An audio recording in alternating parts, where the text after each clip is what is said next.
જય શ્રી કૃષ્ણ. આજે આપણે શ્રીમદ ભાગવત કથાના 12મા એપિસોડમાં પ્રવેશ કરી રહ્યા છીએ. આ એપિસોડમાં આપણે સાંભળશું ભગવાનના પ્રથમ અવતાર મત્સ્ય અવતાર એટલે કે મત્સ્ય અવતારની અદ્ભુત કથા. એક વખત સર્જનના અંતે પ્રલયનો સમય નજીક આવ્યો. સંપૂર્ણ જગત પાણીમાં ડૂબી ગયું, અંધકાર છવાઈ ગયો અને જીવનના અસ્તિત્વ ખતરામાં મુકાઈ ગયું.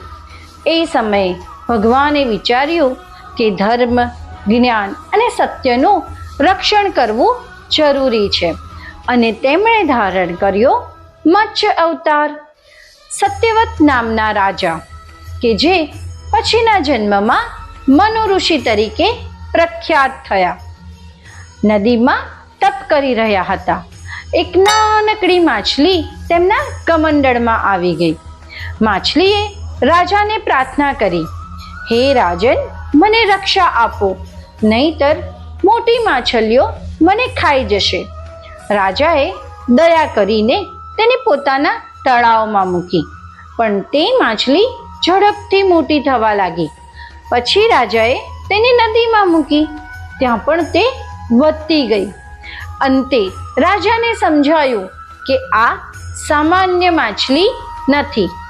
ત્યારે ભગવાને તેને દિવ્ય સ્વરૂપે કહ્યું, હું જ તારો પરમાત્મા છું.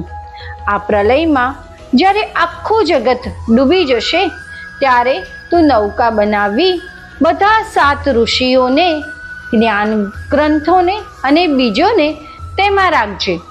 હું મત્સ્ય રૂપે આવીને એ નૌકાને સુરક્ષિત રાખીશ. જ્યારે પ્રલય શરૂ થયો ત્યારે વિશાળ માછલી સ્વરૂપે ભગવાન પ્રગટ થયા.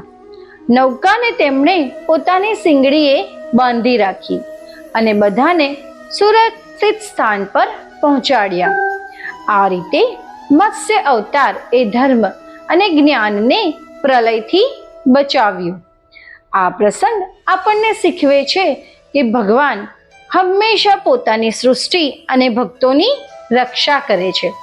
જ્યારે દુનિયામાં વિનાશ આવે છે ત્યારે પણ ભગવાન જ જીવનને સુરક્ષિત રાખે છે.